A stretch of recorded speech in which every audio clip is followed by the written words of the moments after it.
Hello, everyone. Welcome to Conversations with Sekani, a podcast for people in their 20s who are trying to figure out life and not get lost along the way. Today, I'm joined by Dean Graves, an author, podcaster, mental health counselor, and consciousness researcher whose work focuses on emotional healing, self awareness, and inner transformation. Dean blends psychology, consciousness studies, and real world counseling experience to help people understand themselves better, heal deeply, and live more intentionally. Today is going to be a very powerful conversation about mental health consciousness. And yes, thank you, Dean, for coming to Conversations with Sekani. It's a pleasure, actually. Thank you, Joy. I'm delighted to be here. Thank you for the invitation. All right. So, my first question, for those meeting you for the first time, can you briefly walk us through your journey and what led you into mental health counseling and, consciousness research, basically?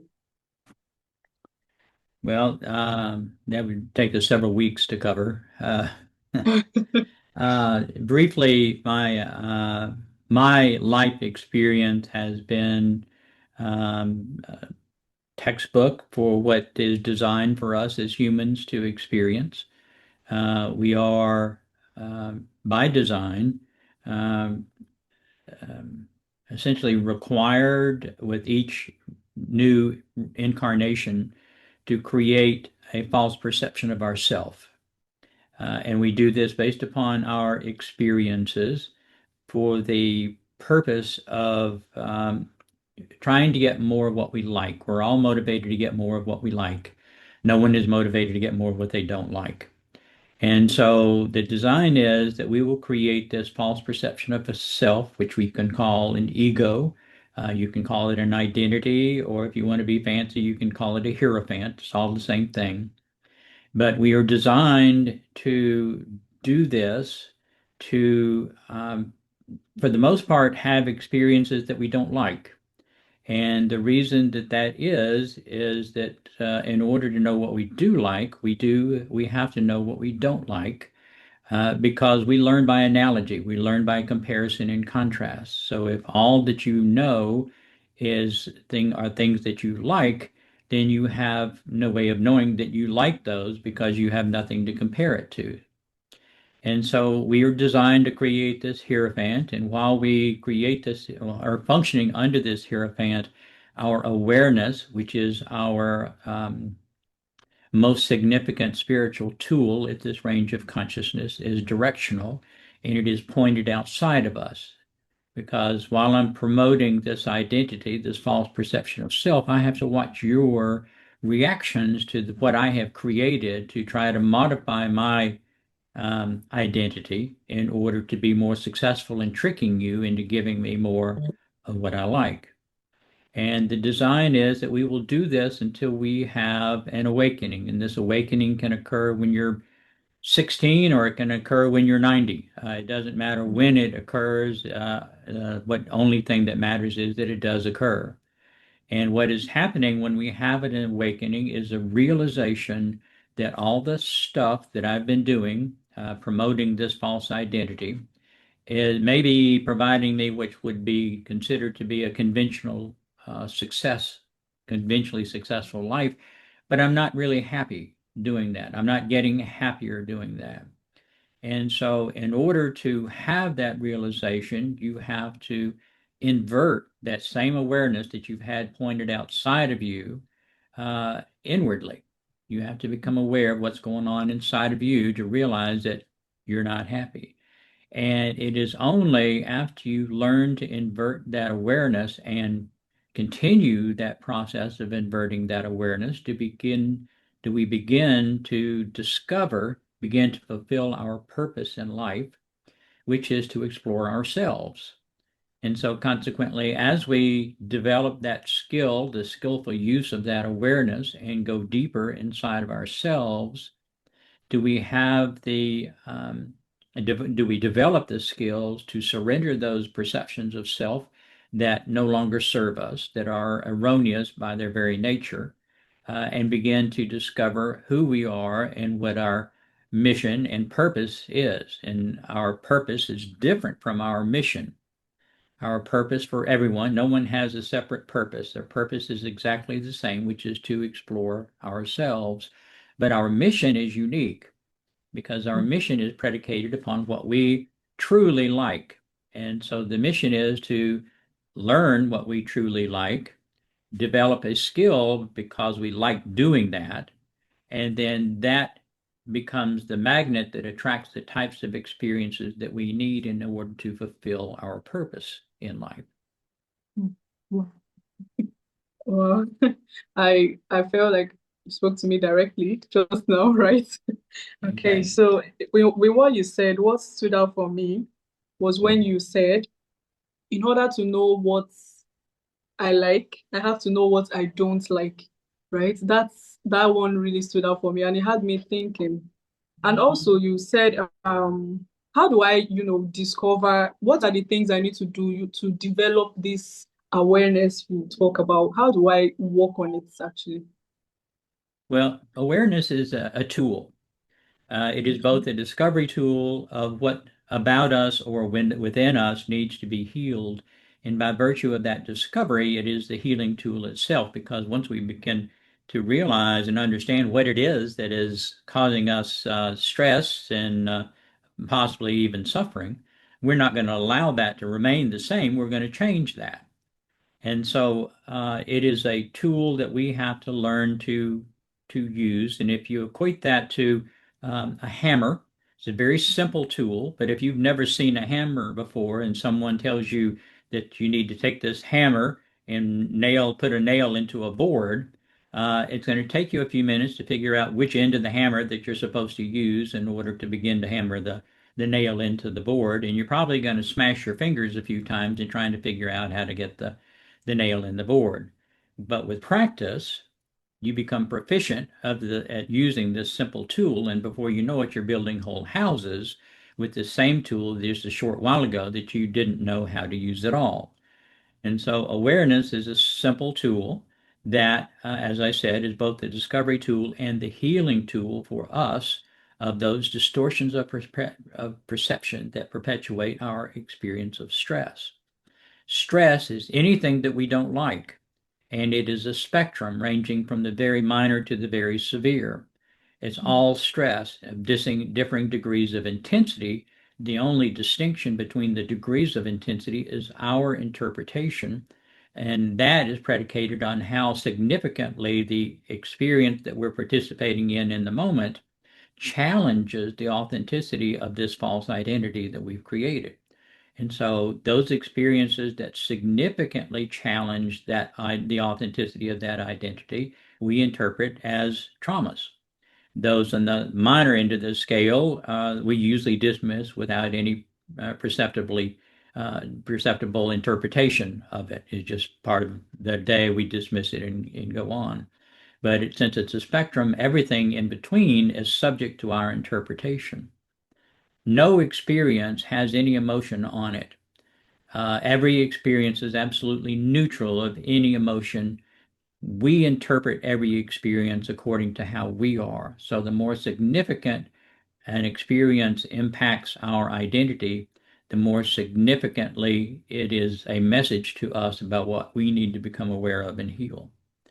And that is how we go through our life, by having experiences. Every experience, whether we interpret it positively or negatively, is a message to us, about something that we need to become aware of inside of us that we have made part of our beingness. Wow. Talking about stress, from your experience, right? What do you think are the major causes of stress? Either if it's the major stress, like you said, because you said stress have spectrums, right? What causes Mhm. stress basically? Stress is any experience that challenges the authenticity of our false perception of self. Mm. So if I perceive myself as being a certain way, and I do a lot of work with veterans and trying to help them heal their traumas from war experiences. And if you understand that one of the more basic beliefs that we have that is incorporated into this identity is that I have a right to live, that I should be able to live. And so those experiences that many veterans have that challenges their right to live, it threatens their life, that oftentimes creates a traumatic situation that needs some significant exploration and healing, but not always. You can have two soldiers, say, in the same foxhole. They're in the same firefight. They have exactly the same stimulus that is thrown at them. One of them walks away from it with the trauma, the other one doesn't.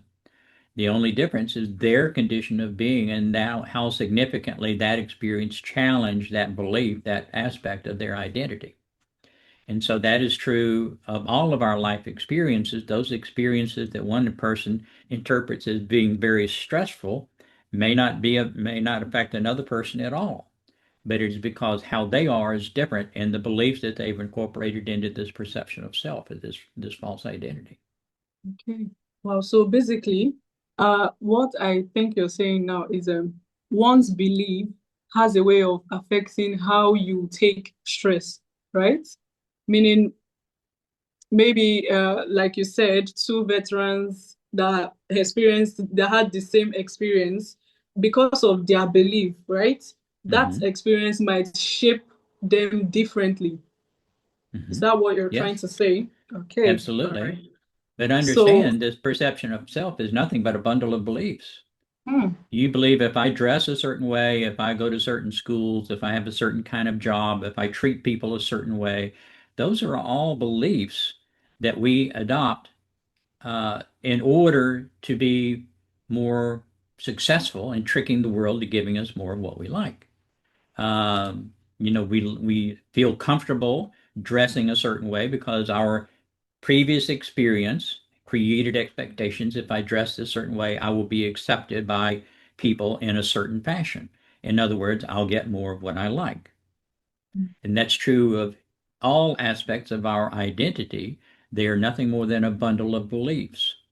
And this bundle of beliefs actually is our mind. Our mind is nothing more than a bundle of beliefs that becomes the lens, just like a camera lens, that we use to interpret our experiences. And so, if we have a very restrictive camera lens that filters out variety, then we are going to be encountering more experiences, more stressful experiences that we interpret significantly than someone who is more relaxed in their beliefs and willing to change as the experiences make evident new aspects of themselves. wow. I was going to ask, speaking of beliefs, right? For me to work on my beliefs so I can take stress and manage stress better, is belief, inborn? I don't know how to put it. Do I grow with such belief, or over the years I work on it, or it's just something that it's part of me naturally? Can I work on beliefs, basically? Yes, you have to work on beliefs in order to heal your Mm. false perceptions that perpetuate your stress. Beliefs are only we get when we're small, particularly when we're children, infants and children. Our primary source of beliefs are from our immediate family, and then we go to school and we broaden our source of information, and we begin to collect beliefs from other students, other people that we interact with. That same process continues throughout our life, and we're getting these beliefs either by osmosis, they just come to us and we absorb them without really thinking about them. Other things that we consciously put into this identity because, based upon what we have experienced and or observed, we think this would be the best for us to get the outcome of our experiences that we want to. But that doesn't mean that they're not stress provoking. That's why it's essential to learn to invert this awareness so we can become aware of those beliefs that we've incorporated into this false perception of self so we can be prudent and use our jurisprudence to eliminate those threats that are perpetuating our experience of stress. Wow. All right. Yeah, so moving on, I want us to talk about, consciousness and self-awareness. I feel like we've been talking about it already, right? But Mm-hmm. as a consciousness researcher, how do you personally define consciousness in simple terms? We are consciousness. Everything that we experience is consciousness. All of creation is consciousness. But consciousness is very diverse by design, And what makes it diverse is our degree of free will intoxication. And that needs some unpacking. We are spiritual creatures, but we differ. And all of creation is stratified into layers of consciousness that vary with degrees of free will intoxication. In explaining that, free will is a topic or a subject matter that has been greatly debated by philosophers for hundreds, if not thousands, of years, but they misunderstand the concept. Free will is not the choice to be able to turn right or to turn left. That's the product of free will. Free will is the perception of separation. And because we perceive ourselves as autonomous beings rather than the oneness of the Creator that we all are, we experience creation uniquely. Our evolution, which is in the enlightenment path, our evolution is the sobering from this free will intoxication. As we are successful in surrendering our perceptions of separation, then we are surrendering the authenticity, these beliefs that we've incorporated into our identity, and we experience less stress, and consequently, we experience a happier life. Happiness is the measure of how we're doing with healing. But our entire process through evolution and through and along the enlightenment path will be ever significant surrendering of this perception of separation until we eventually realize and see ourselves and dissolve the distinctions of separation and realize that we are the oneness of creation. Okay. While you were speaking, right, something came to my mind. The goal is happiness, right? But Mm-hmm. is happiness really a thing? I don't know why I moved to ask. It's a condition of being. And Hmm. your condition of being is constantly evolving because of the changes that you make to you within you. And so, yes, happiness is not it's not a commodity, and it's not something that you can get. It's something that you are. It's something that emerges automatically when you begin to surrender, invert this awareness, begin to surrender those beliefs that perpetuate your experience of stress. We erroneously perceive that we create thought. We don't create thought. We don't have that capacity. We attract thought. So we are magnetic according to what we have created with this identity. And if we're experiencing significant stress, it is only because our creation, our identity that we've created, is the magnet that is attracting those types of experiences that are bringing us the opportunity to become aware of what it is inside of us that we need to change. The more we deny that, the more we fail to recognize that, the more stress that we will experience. And most people have had the experience while they are unconscious, before they have this awakening, of perpetuating the same experience. The same person in a different body may be reoccurring in their life, or the type of experiences seem to reoccur and perpetuate themselves. That is because they have not changed, and they're attracting the same type of people that are bringing them the same types of experiences that they need to become aware of to heal. And it intensifies as you continue to resist change. The experiences will appear to be more significant until you get it and you realize that you're the only thing that you can change, and then do the work to heal yourself, explore yourself, fulfill your purpose. This has been really, really educative. I'm getting to learn a whole new things I've never heard before, right? And I wish this could go long for, because with the way you're talking, I feel like bringing out my book and just asking a bunch of questions, but then we I have a understand. limited time, right? But Yeah. yeah, when you spoke, I wanted to ask, does that mean, because there are people that keep on attracting a certain kind of persons in their life, right? Mm-hmm. Let's talk relationships. You keep on attracting a certain kind of gender. I mean, boyfriend, let me use that word. And he has these characters that you don't like. But when you change him and get someone else, that person still has the same character. Does that Mm-hmm. mean you are the problem? Does that mean you have something that attracts them? Well, let me encourage you to change that language. It's not that you're the problem, you are the magnet that is attracting that type of experience. And obviously, by having created the magnet the way that you have, yourself the way that you are, there is something that you need to learn in order to fulfill and advance your progression along the enlightenment path. So if you don't get the message, you can say that it's a problem, but when you think of it as a problem, then that demeans yourself. And you are by no means, and no one is any greater or lesser than anyone else. We just simply have a curriculum, another a certain aspect of the curriculum that we haven't learned yet. And so I'm sure you've experienced that in school. Some people in the Yeah. class get it before the other people in the class. That doesn't make them better, it just makes them more adept at that aspect of the subject matter. But eventually, everyone gets it. And so the faster that you get it and go on to the next step, then the greater happiness that you experience. So, try not to think of it as a problem. Think of it as, okay, it's an opportunity for me to heal, and use that opportunity to advance yourself towards greater happiness. Wow. All right. Thank you so much for this. It has been really insightful and educative, actually, and I do appreciate that. And yeah, finally, I would like to ask you, what's your definition of success? What kind of what? What's your definition of success? Of what? I'm not. Success. How would you define Success? success? Yes. Greater happiness. Oh. I mean, that's the measure of how we're doing. So if you're getting happier, then you're along the right path. If you're not, then you're off the path and in the weeds. And again, as we evolve, then the nature of what makes us happy transforms as well. Because if you think about infants and small children, immediate gratification makes them happy. If I want ice cream, I want it right now. If I want a nap, I want it right now. If whatever it is, I want it Mm. right now.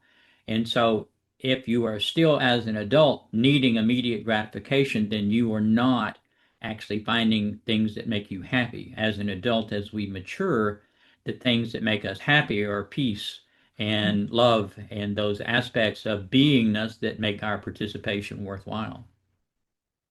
Mm. Thank you so much for this. I really do appreciate it. And yes, where can listeners get to know more about you? Well, I have a website with all my information on it. It's the initial D, Dean, Dean, so DDEAN, V as in Victor, ES, .org. And I've got several books that I've written that are linked on there, and the podcast that I maintain, as well as services to help people expedite healing from trauma and things of that nature. Okay.